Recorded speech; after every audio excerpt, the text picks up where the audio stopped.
हो भाऊ, बोला. ही बॅग कितीची हो? ही बॅग 500 रुपयाला आहे मला. 500 रुपयाला का? हो. काही होईल का हो व्यवस्थित?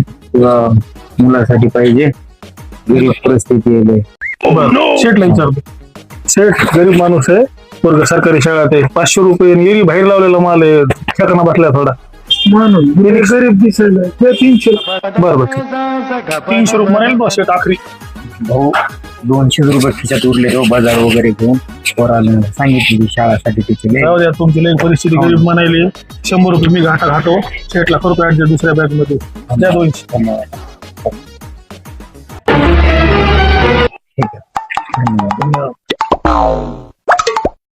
बॅग कितीला होई?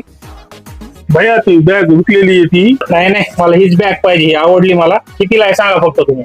ती बॅग 500 रुपयाची होती, 200 रुपयाला लावली शेठ ना. तुम्हाला आहेत ना लय मोठं दाखवत, मदत नाही या. त्या बॅगचे 500 देतो मी. ही बॅग मलाच पाहिजे, मलाच द्यायचं. मी शेठला विचारतो. थांबा एक मिनिट. शेठ कसं होते, लय गरीब माणूस आहे राव. त्याला आपण जबान दिली, जबानीची काही किंमत आहे का नाही? नाही आपण नाही देऊ शकत. ते 500 घ्या आणि ही बॅग मलाच द्या. तसं नाही देता येत, जबानीला काही किंमत आहे का नाही राव? तुम्ही काहीच आहे की नाही? द्या इकडे भाऊ. हा हे घ्या बॅग. शेठ जबान तुम्ही दिलेली, मी नाही दिलेली. चाललो. इतने तेजस्वी लोग हैं हमारे।